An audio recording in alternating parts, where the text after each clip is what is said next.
porque la educación es el camino hacia la paz.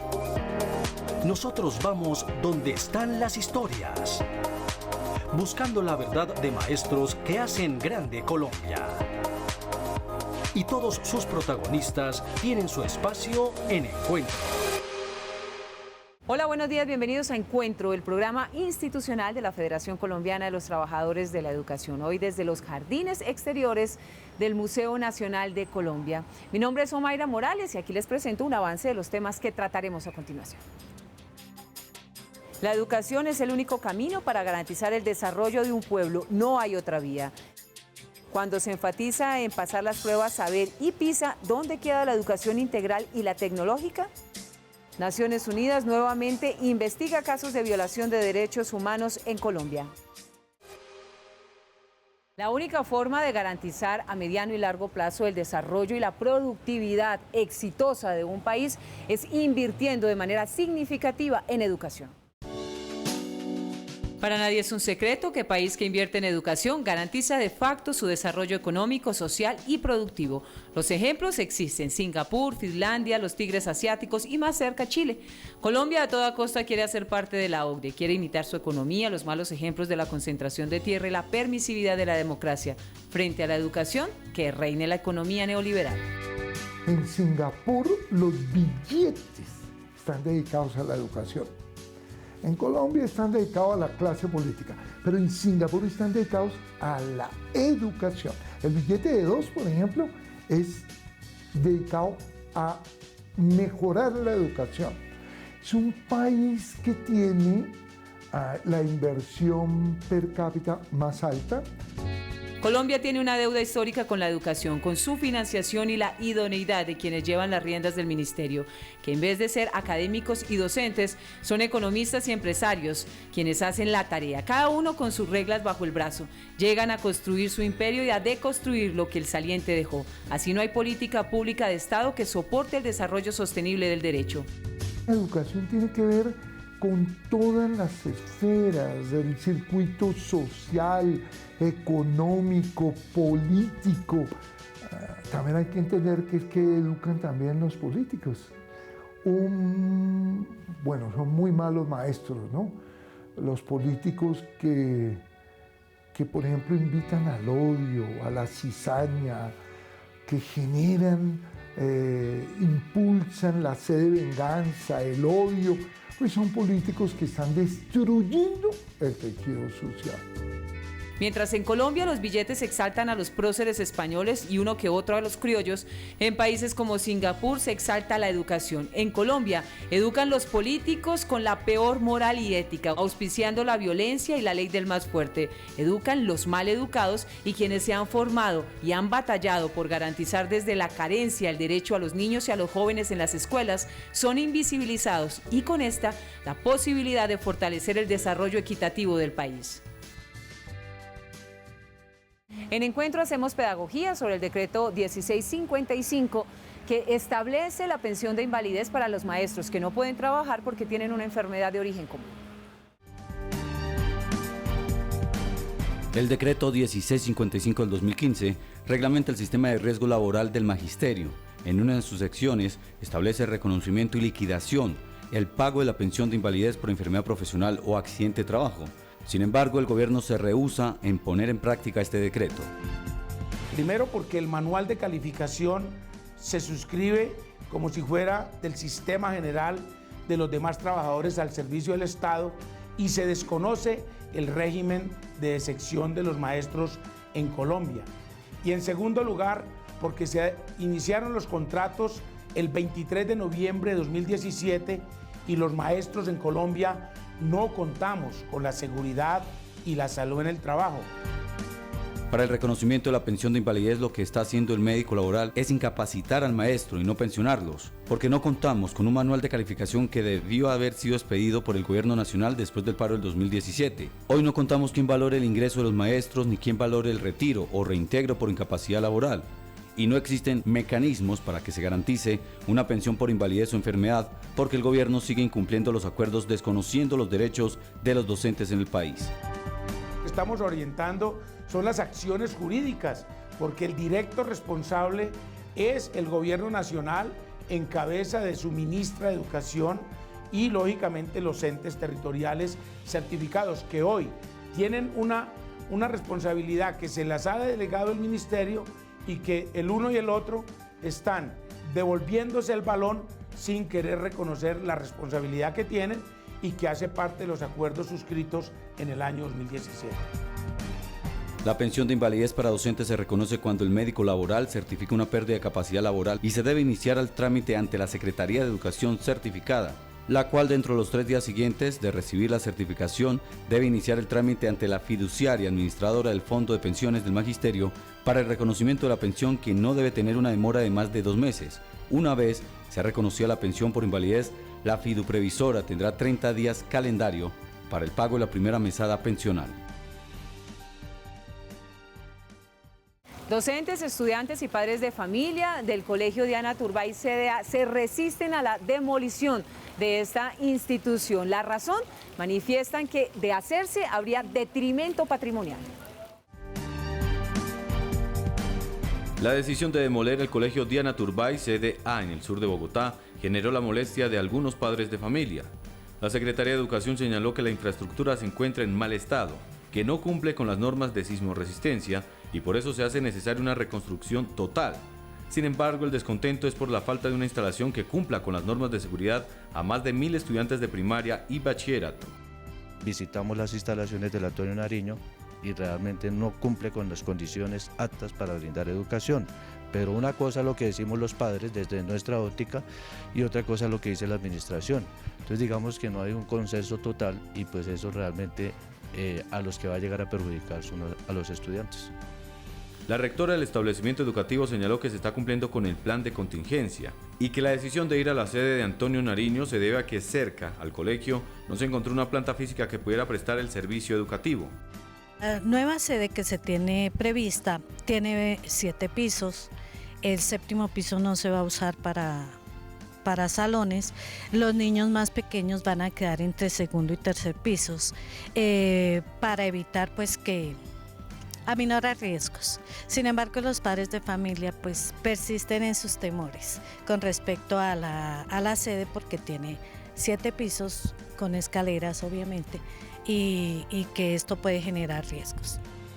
En mesas de trabajo, en concertación con los diferentes estamentos de la institución educativa, se ha venido hablando sobre un plan de contingencia para esta reconstrucción, que se tiene prevista para después del receso escolar de mitad de año y que debe durar 14 meses. Se espera que la próxima semana se vuelva a reunir la mesa de trabajo para definir el plan de contingencia. Sin embargo, en la última reunión, los representantes de padres de familia se retiraron asegurando que veían sus derechos vulnerados y que se oponen a este traslado por la falta de garantías de protección para sus hijos y porque no se asegura que la construcción se demore solamente 14 meses como se ha establecido.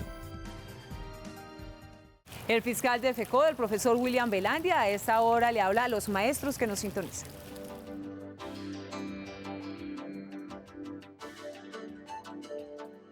Un saludo a los maestros y maestras de las comunidades educativas colombianas. Independientemente de la coyuntura política que hoy tiene el país, los maestros seguimos firmes en la convicción que tenemos en la defensa de la educación pública y los derechos del magisterio. Por eso marchamos con contundencia, con firmeza, este 9 y 10 de mayo, demostrándole al gobierno la insatisfacción que tenemos en el entendimiento claro de que no hay cumplimiento ni avances en lo acordado en la mesa de negociación en el año 2017. El tema de la salud sigue siendo un tema preocupante para el magisterio por la precarización de la misma. No hay ni señas ni voluntad política en el tema de la seguridad y salud en el trabajo, un derecho que todos los funcionarios excepto los maestros tienen. No hay posibilidades porque no conocemos a la fecha la fórmula con la cual se va a replantear la financiación del Sistema General de Participaciones, hoy claramente demostrado que no cuenta con los recursos para la prestación del servicio, por lo que han echado manos a recursos de gratuidad, por lo que le han echado manos a recursos de alimentación escolar, porque le han echado manos a los recursos de los pagos de las primas mal llamadas extralegales, porque le han recortado a tantos rubros para mirar cómo refuerzan la deuda que tienen en la prestación del servicio educativo en nuestro país. Por eso, en esa demostración seguimos nosotros firmes en la exigencia del gobierno para que se materialice en hechos concretos lo pactado en la mesa de negociación. Tenemos toda la voluntad de diálogo, queremos que se materialice con hechos concretos lo que se firmó en la mesa. Y este gobierno, antes de irse, debe dar cumplimiento a la palabra empeñada, para la cual estamos prestos los educadores y las educadoras a acompañar con acciones de ley, con acciones de movilización, lo que se necesite para que se materialice en hechos cumplidos lo que es la dignificación del ejercicio docente y lo que es el respeto por la financiación, por la responsabilidad que tiene el Estado con la educación pública, gratuita, de calidad y como derecho fundamental de los niños y las niñas del país. Los maestros en el país están entre la espada y la pared mientras se siga enseñando para responder las pruebas PISA y se desconozcan otros saberes como los tecnológicos. Las instituciones educativas en Colombia, siguiendo las directrices de la política pública, se dedicaron a cumplir con la enseñanza y aprendizaje de los ejes que abordan las pruebas PISA y saber, dejando de lado la integralidad de la formación y la inclusión de la tecnología como habilidad básica para no engrosar las filas del analfabetismo en las redes. Políticas públicas oficiales se han dedicado simplemente a recetarios que vienen desde la OCDE. Al maestro no se le deja pensar, el currículo cada vez se reduce más. Es importante mirar la Ley General de Educación con respecto a lo que es el currículo, que es un conjunto de criterios, planes, programas, proyectos, donde la metodología del maestro tiene una gran capacidad y un gran quehacer. Pero este lenguaje de la eficacia, de la eficiencia, de preparar para las pruebas saber o para las pruebas PISA, ha reducido el lenguaje de la academia.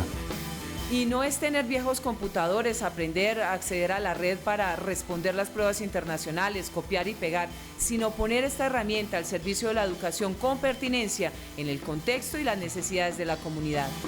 El maestro tiene que superar ello, pero no es fácil porque las políticas y el recetario que se le da desde el Ministerio de Educación a través de índice sintético de calidad, de derechos básicos de aprendizaje, de incentivos económicos, lo obligan y reducen su labor a la de un simple operador o funcionario de un currículo externo que viene construido por gente que ni siquiera es pedagoga, sino por entidades financieras que están mirando solo el tema de la racionalidad técnico-instrumental.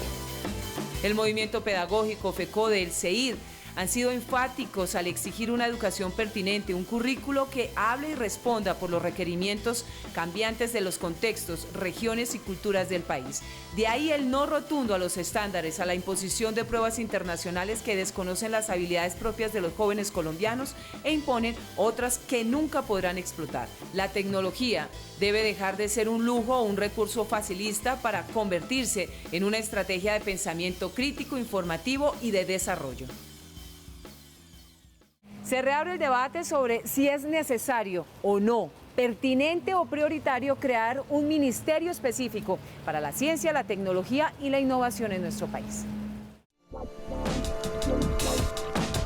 El más reciente escándalo de corrupción que evidenció la falta de independencia y los manejos a conveniencia de los recursos de Colciencia llevaron a muchos a exigir su cierre y a otros intelectuales proactivos a buscar una fórmula que a mayor escala haga efectivo el propósito por el cual este organismo fue creado: impulsar la ciencia, la tecnología y la innovación. Creemos que es una estrategia que eventualmente le da un estatus distinto en el marco del alto gobierno para que, por lo menos a nivel presupuestal, haya algún doliente en el Consejo de Ministros que pueda defender el presupuesto y, ¿por qué no? Esperamos que haga pedagogía con sus otros miembros de gabinete y del mismo presidente para darles a entender la relevancia que tiene la ciencia para el desarrollo económico del país. En el mes de febrero, convocado por la Academia de Ciencias Exactas, se realizó en Paipa con intelectuales de la ciencia y la tecnología el documento Desafíos 2030, en el que se expusieron las ventajas y necesidades de crear un ministerio que institucionaliza y le dé doliente al tema frente a unos gobiernos que desconocen el sector y por ello lo vuelven el capricho del Ministerio de Educación. Nosotros proponemos la creación de dos grandes consejos nacionales, el de educación y el de ciencia, que estén conformados por personas verdaderamente idóneas, conocedoras del sector, que sean, entre otras, responsables o corresponsables de la formulación de una política de Estado, que es lo que le hace falta a esos dos sectores. Además, también proponemos y sugerimos en ese documento que los responsables, líderes, es decir, los ministros del Ministerio de Ciencia y de Tecnología, incluso de Colciencia, si es que no sea el ministerio, y del Ministerio de Educación, estén en cabeza de verdaderas personas idóneas. Este gobierno ha dejado de lado la inversión en ciencia y tecnología. En el 2016 destinaba 0.27 del PIB y no ha cambiado mucho, o mejor sí, le han restado. Hubo un recorte del 41%. Así las cosas, desde el papel el país es el más educado, desde la práctica un total desacierto con la ciencia y la tecnología. Se requiere entonces descentralizar a Colciencias, ahí la importancia de un ministerio, su ejercicio transversal con sus pares que permita ampliar las inversiones y los programas de apoyo a los científicos e innovadores de Colombia. Información de interés para el magisterio colombiano en la voz del secretario de Seguridad Social, el profesor Pedro Luis Arango.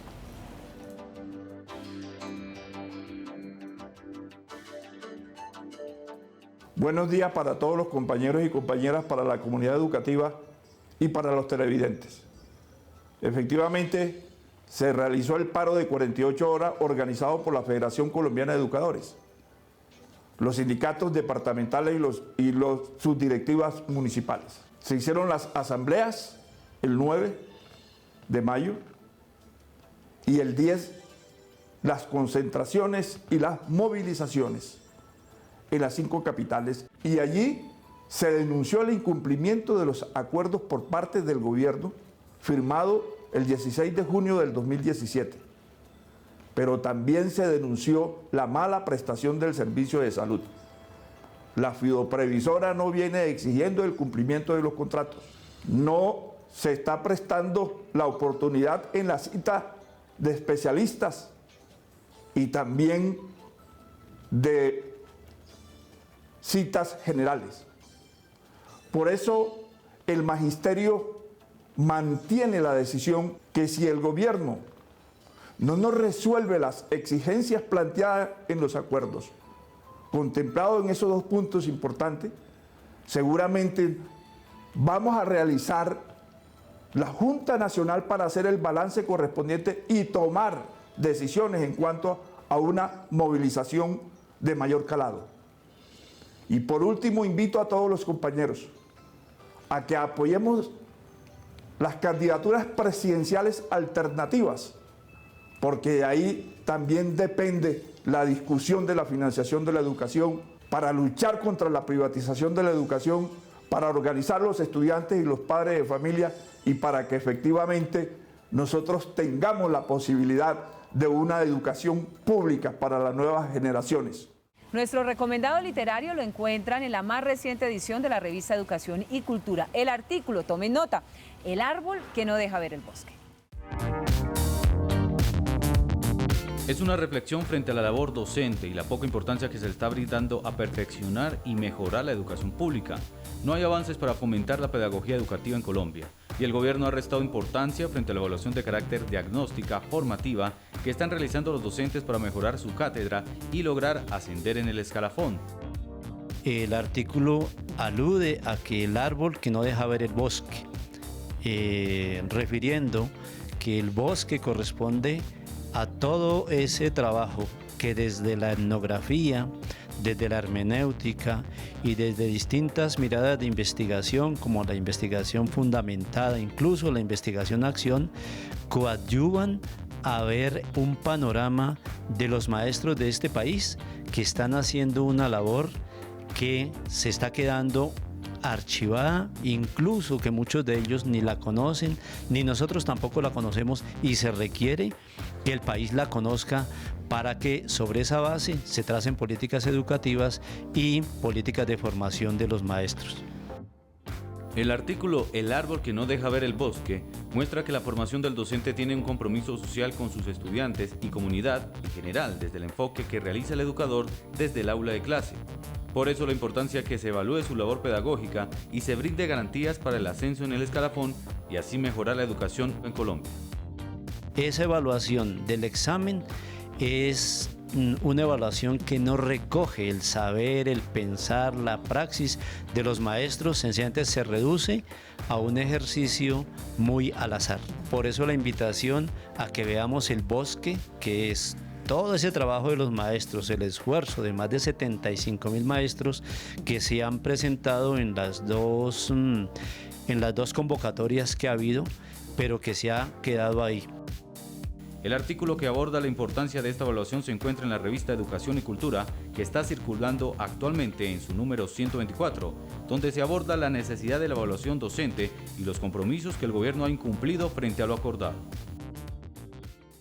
Con la decisión de un fallo de tutela que obliga en 48 horas al reintegro del vicepresidente del sindicato de pilotos de Avianca, se abre la puerta para la reivindicación de los derechos del movimiento sindical. La lucha de los pilotos de Avianca por el despido injustificado continúa. ACDAC informó que el fallo de primera instancia del Juzgado Noveno Administrativo del Circuito de Bogotá ordenó el reintegro en 48 horas del vicepresidente del sindicato, aduciendo irregularidades por el empleador en el proceso disciplinario. Este juez consideró que Avianca no le había dado las garantías del debido proceso, no le había dado las garantías de la defensa y por tal motivo revocó todo lo actuado frente al proceso exactamente de despido que ya había hecho Avianca en primera y segunda instancia, motivado exactamente por haber participado en la huelga. Aunque Avianca apeló la decisión del juez, lo que vale destacar es que este fallo reitera la queja de los pilotos que el papel del Ministerio de Trabajo fue irregular porque omitió su responsabilidad como garante de los derechos de los trabajadores e hizo caso omiso de las continuas dificultades que ACDAC denunció durante el proceso. Si esta decisión del juez de tutela se confirma en segunda instancia, porque este es un fallo de primera instancia, se vuelve en el antecedente más significativo para que definitivamente Avianca no pueda despedir a ninguno de los 100 pilotos que en este momento ha despedido. Es una política de intimidar a los pilotos y acabar con la organización sindical, de tal manera que se vuelve una luz de esperanza para que el fallo en segunda instancia se vuelva el mecanismo por el cual toda la arbitrariedad y unilateralidad que tuvo Avianca en connivencia con el Ministerio del Trabajo, ojalá se haga justicia de esta manera. Este fallo es un antecedente importante para frenar la masacre laboral de los 210 pilotos, de los cuales 107 fueron despedidos y 109 suspendidos. De los 217 casos, solo un piloto fue absuelto en descargos y hay 20 tutelas que proceden, de las cuales 3 fueron declaradas improcedentes y una negada.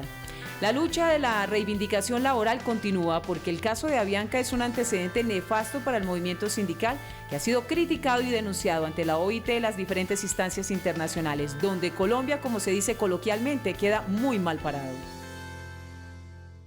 Nuevamente, Naciones Unidas investiga qué está sucediendo en materia de derechos humanos en nuestro país. Una de las razones, el incremento desmesurado de homicidios y persecuciones en contra de los líderes sociales y sindicales.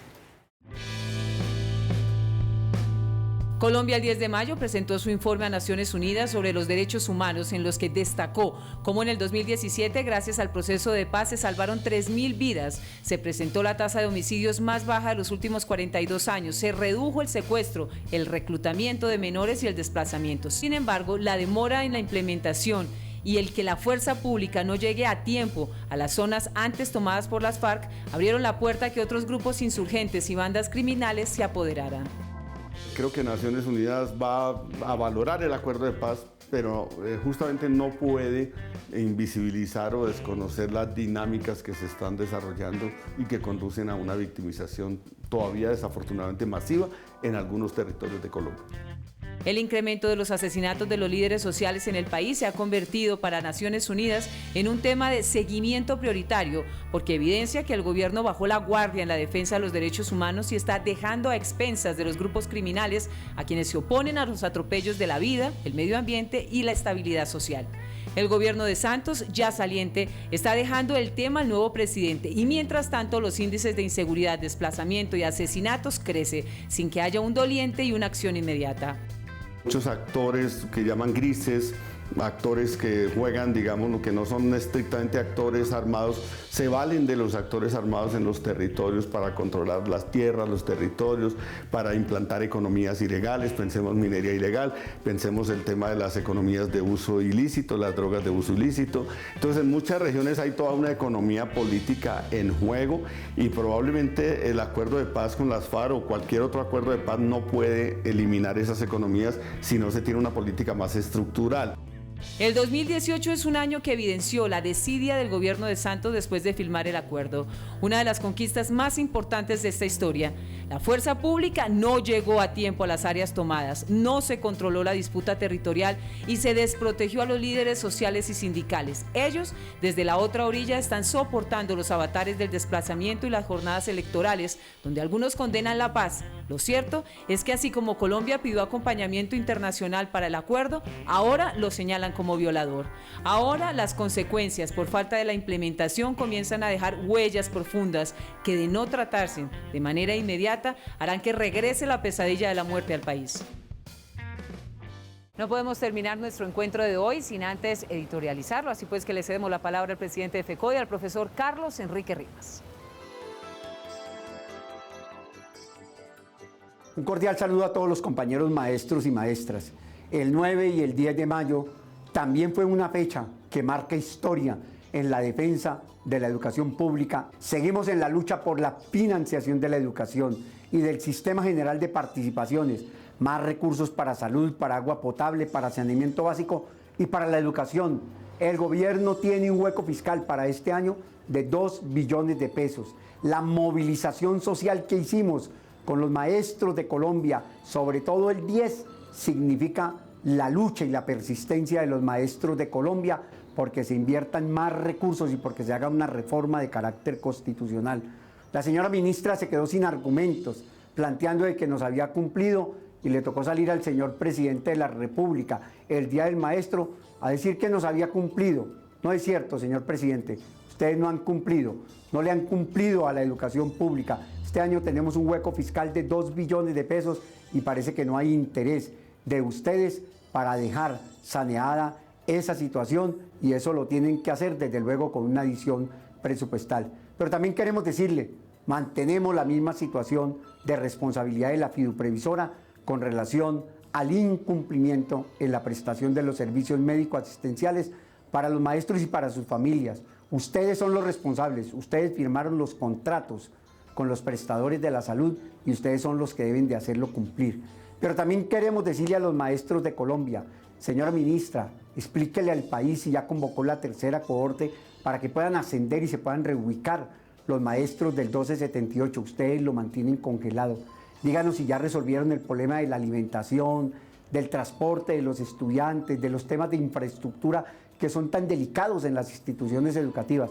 El gobierno nacional hizo un pacto social con FECODE y lo suscribimos a través de un acuerdo luego de un paro de 37 días. El gobierno nacional persiste en el incumplimiento, pero en tratar de engañar a la sociedad diciendo que viene cumpliendo.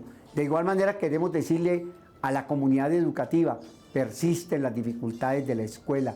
El día E es el día del engaño, así se quiere decir que es el día de la excelencia. No es cierto, la calidad de la educación se resuelve con inversión, con capacitación de los maestros, con infraestructura, con todo lo que tiene que ver con la tecnología de punta en las instituciones educativas.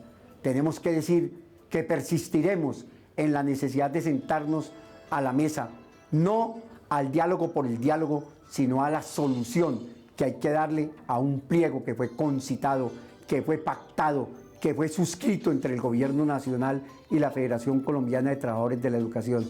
Un abrazo para todos y todas, compañeras maestras y maestros. Muchas gracias por la capacidad de movilización, pero también a los padres de familia por ese gran respaldo que nos dieran. Un feliz fin de semana.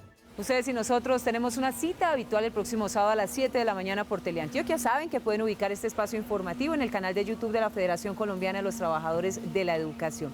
La invitación, la de siempre, para que visiten nuestra página web www.fecode.edu.co. Estén pendientes de las redes sociales.